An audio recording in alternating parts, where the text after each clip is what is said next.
For years, I had been nothing more than an insignificant figure in Zan's life. Even when my foster father forced him to marry me, he refused to comply. Every time my foster father fell ill, I would call Zan, begging him to come home. But he dismissed my pleas as manipulative tactics, believing we were conspiring against him. After hanging up, he would head to a hotel with his first love, celebrating the night away. When my foster father's condition turned critical, I handed Zan the notice, only for him to slap me in response. He accused me, the person he once claimed to trust the most, of lying just to spite him. In retaliation, he live-streamed his honeymoon with his first love in the family group chat, oblivious to the fact that it would be the last day of my foster father's life. While he indulged in a romantic getaway, my foster father took his final breath. After the funeral, I packed my bags and left the Zanthus house. On the day of the ceremony, I held a small wooden box in my hands. My foster father's photo was placed in the center, his bright smile unchanged since the day he first brought me from the orphanage into the Zanthus family. It was supposed to be Zan holding this box, but no one could find him. Quinn, what's the use of you growing up with Zan? You still let him run off with someone else. My second uncle's cold words cut through me like a sharp autumn wind. The other members of the Zanthus family shuddered at his rage. Since their eldest son was nowhere to be found, they conveniently used me, his foster daughter-in-law, as their scapegoat. Ignoring their disdain, I lowered my head and gently traced my fingers over my foster father's picture. Once everyone had left the cemetery, I remained, standing alone before his grave. Dad, I'm leaving too. I tried to smile, but tears betrayed me, streaming down my face. My phone rang and I answered mechanically. Quinn, you and the old man really put in a lot of effort this time, calling the whole family just for me. Zan's voice was laced with mockery. I'll say this one last time. Stop using these despicable tricks to get me to come home. And as for seeing the old man, I'll go when I feel like it. I took a deep breath. Zan, there won't be a next time. Silence. Then unexpectedly he laughed. That's better, Quinn. You're my wife. You shouldn't be teaming up with others to deceive me. Not even my father. I hung up, unwilling to waste any more words. For 14 years I had lived in the Zanthus family. It was my foster father who had nurtured me, mentored me, and entrusted me with the family business, making me the company's vice president. But to Zan, all of that was simply proof of favoritism. He never saw my dedication, only what he perceived as a threat.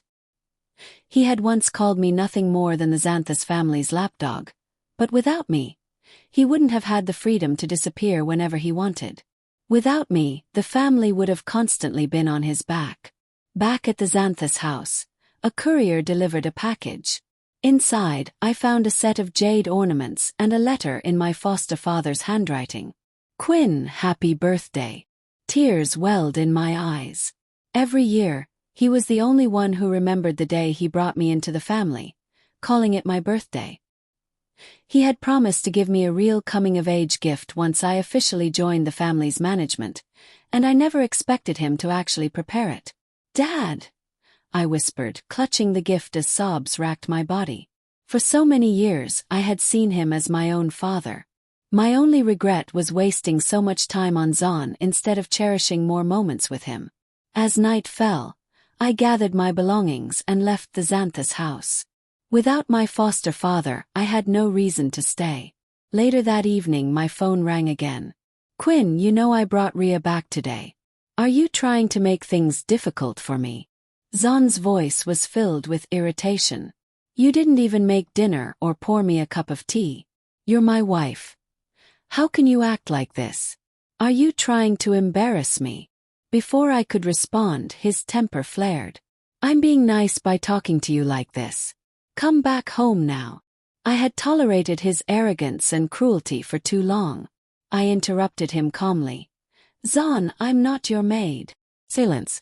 He was momentarily stunned. Before he could recover, I ended the call. On my laptop, the smart camera I had installed to monitor my foster father's health popped up with a live feed of the Zanthus living room. Zahn, furious at being hung up on, smashed his phone in anger. "Don't be mad," Rhea soothed him. "Let's just order takeout. Maybe Quinn is busy and didn't realize she spoke the wrong way." With just one sentence, she twisted the situation against me. Zahn's resentment deepened. "Wrong way of speaking," he sneered. "She thinks my father favored her, so she dares to act this way. I really don't understand how a picked-up orphan could be treated like a treasure. It's embarrassing to even be seen with her." As he held Rhea close, he wrinkled his nose as though just mentioning me left a bad taste in his mouth. Watching from the screen, I felt nothing but exhaustion. I had spent years trying to prove my worth, to show loyalty to a family that never truly saw me as one of their own. But it was pointless. This time I was truly done. The sight of him made my nose sting with emotion. The next day, as I stood in front of my company building, a speeding car splashed water all over me. The window rolled down, revealing Zahn's smug smile. "Oh, isn't this Wallace's darling? Why do you look so pathetic?" he sneered. I ignored him, calmly pulling a wet wipe from my bag to clean myself off. His grin faltered at my indifference. "Stay right here," he ordered, stepping out and grabbing my arm. "Do you really think I can't do anything to you just because your father used to protect you?" In the past, I would have endured his taunts and silently borne the weight of his responsibilities, shielding him from corporate politics while he reaped the benefits. But this time I wasn't going to let him dictate my life anymore. I yanked my arm free and met his gaze.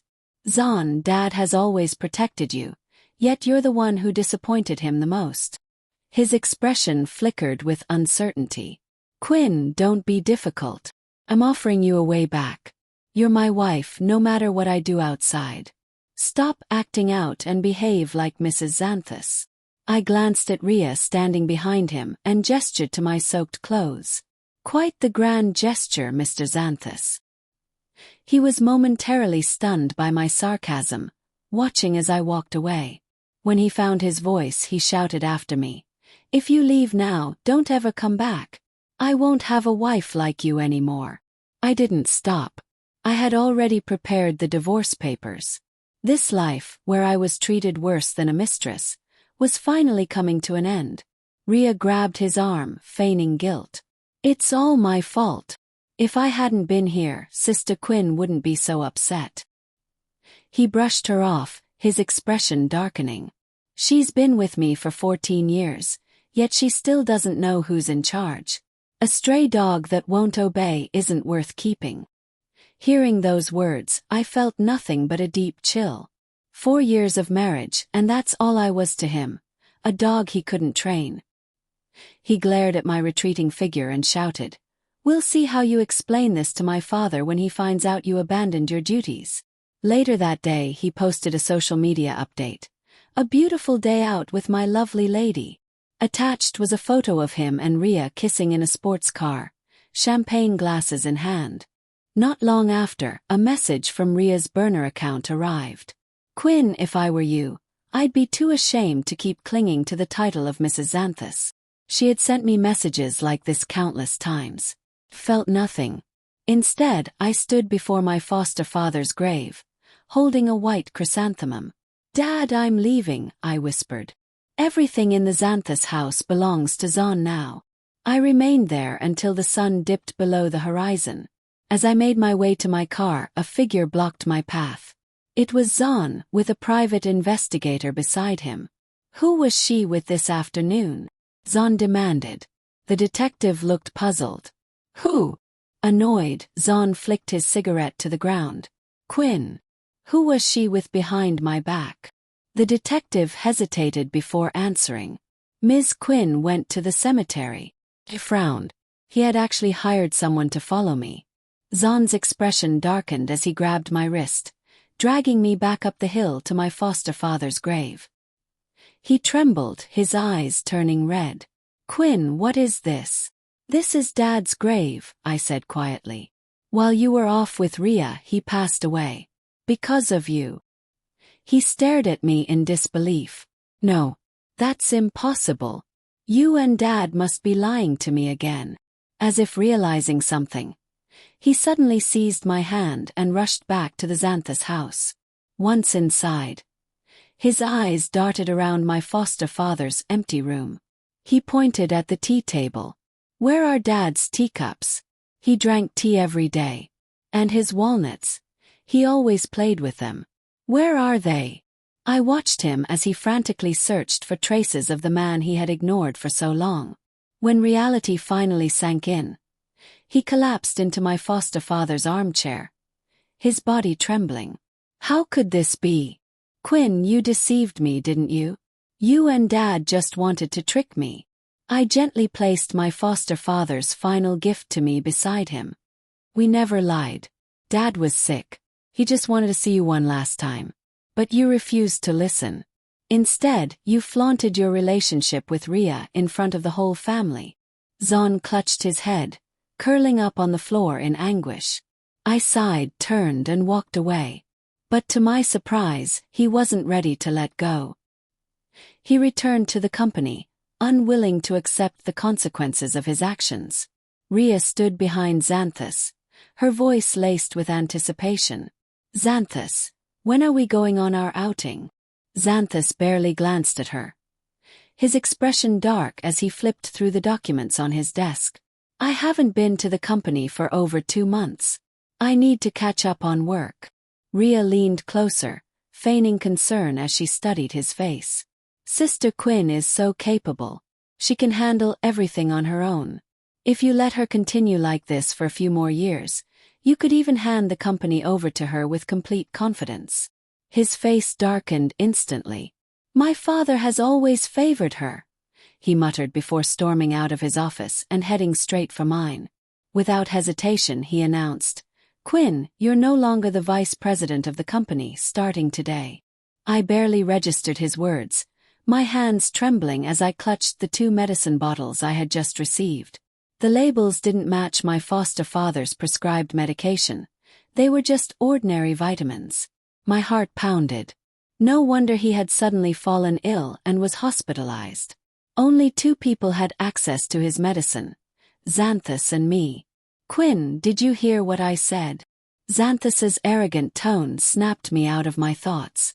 My grip tightened around the bottles, and before I knew it, I slapped him across the face. Stunned, he stared at me. Quinn! I met his gaze head-on, my voice unwavering. From today on, I'm no longer your wife. You can appoint anyone you want as the vice president of the Zanthus company. Ria stepped in front of him, smirking. Quinn, what do you think you have if you leave the Zanthus family? Without Zanthus, do you really think you could have been vice president? Her words seemed to jolt him into action. His eyes burned with fury. Quinn, I dare you to say that again. I reached into my bag, pulled out the divorce agreement I had prepared long ago, and threw it onto his desk. I don't need anything from you, Zanthus. Not even the vice president position. With that, I grabbed my bag and walked out without a second glance. When I first joined the company, it had been to help my foster father ease his burden. Now I had no reason to stay. Standing outside the building, I looked up at the towering structure that had once felt like home. My vision blurred. My foster father had always told me that this would be my second home. But now I was nothing more than an outsider. A wave of dizziness hit me, and my world tilted. Instinctively, I reached into my pocket and popped a piece of chocolate into my mouth. Years of low blood sugar had made me accustomed to carrying candy. As the dizziness faded, my phone buzzed in my hand. Quinn, the first shareholder meeting after Dad's passing is tomorrow. Don't be late. There was an uncharacteristic plea in the voice on the other end. I hummed in response. Even if I wanted nothing to do with the Zanthus family anymore, I owed it to my foster father to attend. Back at my hotel, I immediately reviewed the past 3 months of surveillance footage, searching for clues about the switched medication. Finally, I found it. 2 months ago, on Xanthus's birthday, he had been too drunk to stand, and Ria, along with a strange man, had helped him into the house. While Zanthus was unaware, the man handed Ria a bottle of pills and stood guard as she entered my foster father's room. When she emerged, the medicine was gone. The timestamp in the corner of the footage confirmed my worst fears. That night, my foster father had booked a family banquet at a 5-star hotel. We hadn't returned home until 2 a.m., giving Ria the perfect opportunity to tamper with his medication. I immediately reached out to my contacts, asking them to investigate Ria and the man from the footage. To my shock, they weren't just accomplices, they were a married couple. Even more absurdly, her husband was a wanted fraudster. With this information in hand, I contacted the victims of his scams. They deserved justice, and I would give them the opportunity to seek it. The next day, at the shareholder meeting, I arrived to find Ria already seated in my chair. The room buzzed with murmurs and disapproving glances. One of the senior shareholders broke the silence. "Mr. Zanthus, this seat belongs to the vice president. It's one thing to bring this woman here, but what does it mean to have her sit in Quinn's place?" Ria, unfazed, smiled and turned to Zanthus. "Mr. Zanthus promoted me to vice president yesterday. I hope everyone will support me." She tried to sound dignified, but the skeptical expressions in the room told me that no one was convinced. Chairman Wallace always emphasized that leadership should be based on merit, not personal relationships, another shareholder commented dryly. Ria's smile faltered, and she grabbed Zanthus's sleeve as if seeking reassurance. He patted her hand and turned back to the shareholders. "Are you questioning my decision?" His tone was laced with arrogance. "I am the heir of the Zanthus family, and I would never joke about this company. Ria graduated from Stanford and has experience on Wall Street. She will handle this role far better than Quinn. Incompetence has no place here, and now that Quinn and I are divorced, she has no claim to this position." One of the shareholders chuckled, shaking his head. "I wasn't aware Miss Ria had such an impressive background." Ria sat up straighter, exuding false confidence. "I will work hard to earn your trust." I watched her from across the room, unimpressed. A Stanford graduate. A Wall Street elite. I doubted she had even set foot outside the country. But I had no intention of wasting my breath arguing.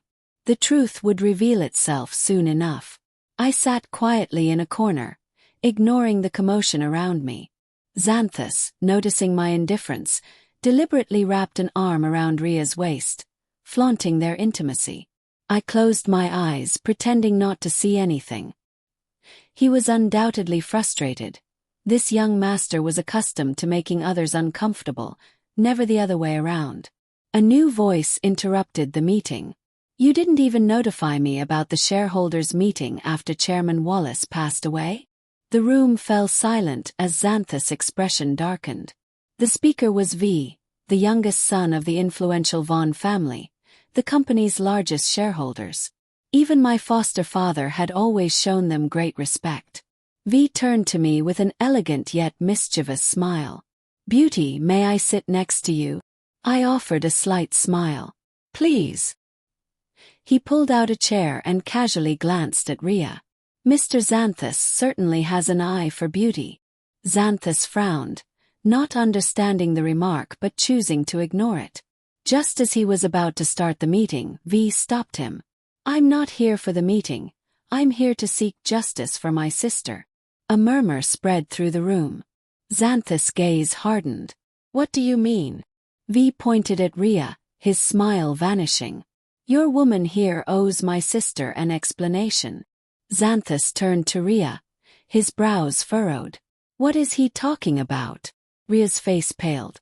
"Zanthus, I don't know him. I've been with you every day. How would I have had time to meet anyone else?" V snapped his fingers, and his assistant distributed documents around the room.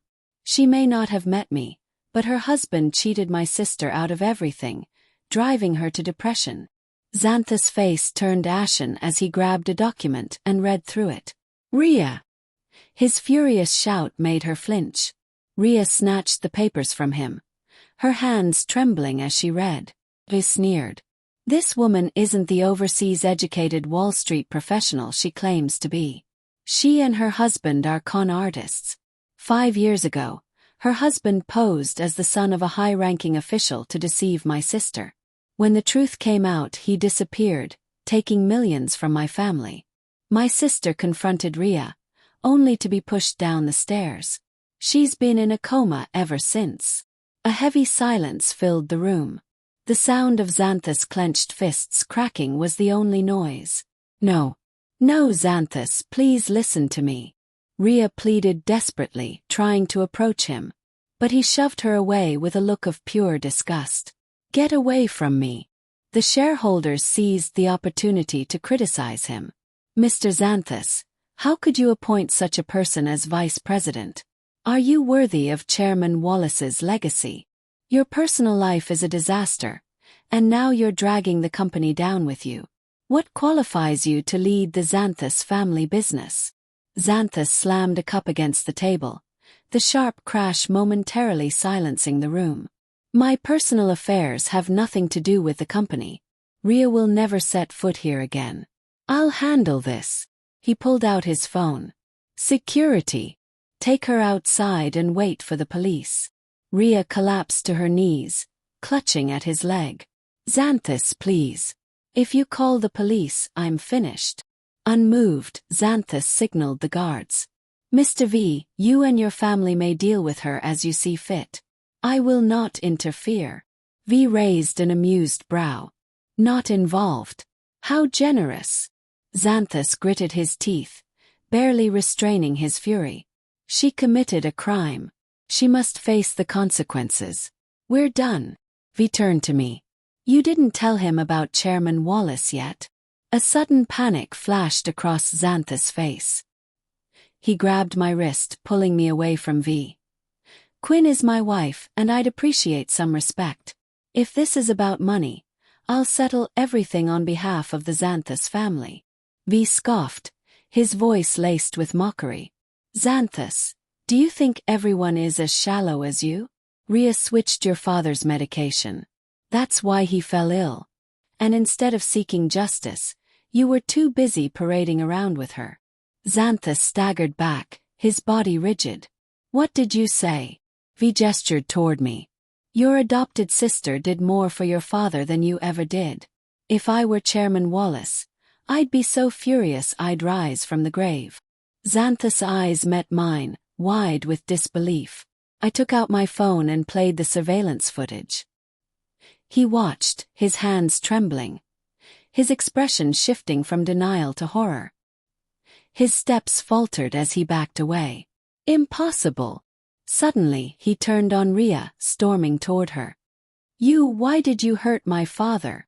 The police arrived just in time, restraining him as chaos erupted in the meeting room.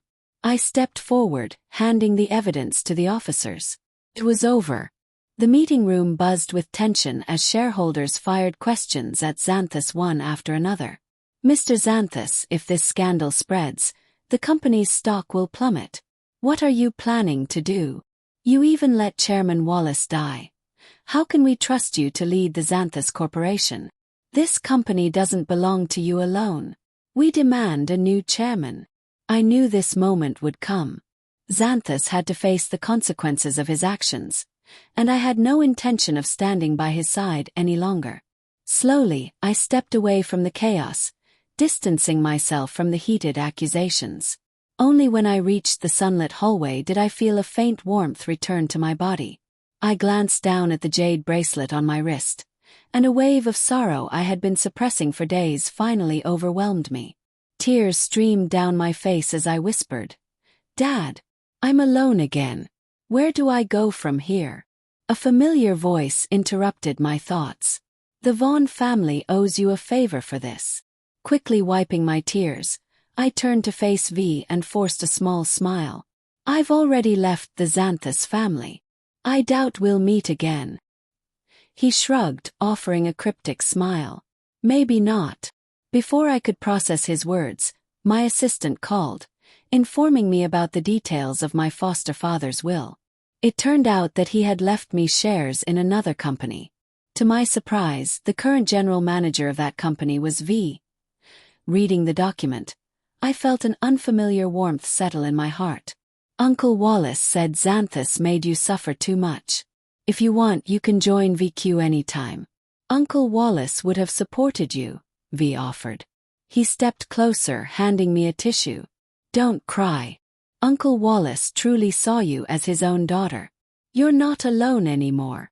Wiping away my tears, I realized how much I had been holding in. On my first day at VQ, Zanthus' second uncle appeared unexpectedly. Quinn, no matter what happens, you're still the daughter-in-law of the Zanthus family. Now that Zanthus is under scrutiny, he can barely hold on to his position as general manager. How can you justify working for another company? I calmly pulled out the document detailing the shares left to me. Second uncle, this is also my foster father's company. Besides, Zanthus fired me and signed the divorce papers himself. We have nothing to do with each other anymore. His expression darkened with anger. Ungrateful girl. My brother just passed, and you're already betraying the family. This company name VQ. One letter for you, the other for V. He scoffed. I thought Zanthus killed my brother, but now it seems like you, the outsider, are responsible.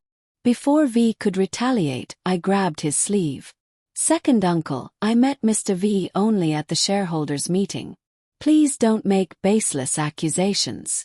Just then, another voice joined the conversation. VQ is funded by the Vaughn family and specializes in medical equipment. The name Vivian is linked to the Vaughn family's daughter. It has nothing to do with Quinn. I turned to find Zanthus standing there. He looked different, more composed, though the dark circles under his eyes betrayed his exhaustion. Without hesitation, he took my hand. Quinn is still my wife. I came here to congratulate her on her new job. I hope second uncle won't spread rumors. I pulled my hand away and took a step back. Mr. Zanthus, don't joke. It's over between us. His fingers twitched as he looked at me and then at V. His voice laced with bitterness. Is it because of him? I exhaled, feeling drained from this endless cycle. I slipped my arm through V's. Yes. Second uncle became frantic. She still owns shares in the company. You can't let her marry into the Vaughn family. Zanthus loosened his tie and pulled his uncle aside. Second uncle, despite the shareholders limiting some of my authority, I am still the heir of the Zanthus Corporation. I don't need to use a woman as a bargaining chip. Then, his gaze lingered on me for a long moment before he turned and left with his uncle. Decide. Zanthus, we're done. After that day, I never saw him again. Everything at VQ ran smoothly, and with V's support, I quickly gained recognition in the company. One day, I visited my foster father's grave, placing a bouquet of white chrysanthemums in front of his tombstone. Dad, I have my own career now, I whispered, looking at his photograph and smiling genuinely for the first time in a long while. Suddenly, a sharp whistling sound cut through the air. I turned in alarm, only to see a knife flying toward me. A burly man stormed forward, and my blood ran cold. I recognized him immediately. It was Ria's husband. You put my wife in prison, he snarled. I'll make you pay. Before I could react, he grabbed me with alarming force and threw me to the ground. Panic surged through me as he raised the knife. I tried to struggle, but his grip was too strong. Just as I closed my eyes, bracing for the worst, a loud shattering sound rang out. The man was thrown off me, and I gasped, looking down to see the broken jade pendant my foster father had given me. It had blocked the fatal blow. Zanthus knelt on top of the man, pinning him down and tying his hands and feet with his belt. He turned to me, eyes frantic. Quinn, are you hurt? Still trembling, I clutched the shattered jade and burst into tears. He pulled me into his arms, holding me tightly. I'll never leave you again, Quinn. Let's start over. I sobbed into his chest but shook my head. Zanthus, we can't go back.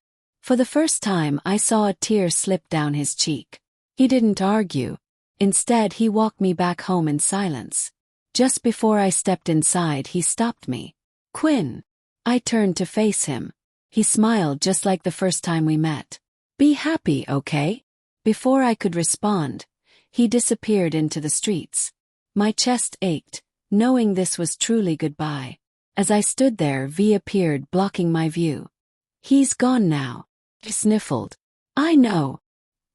He sighed, then handed me a bouquet of peonies. Just look at the people around you.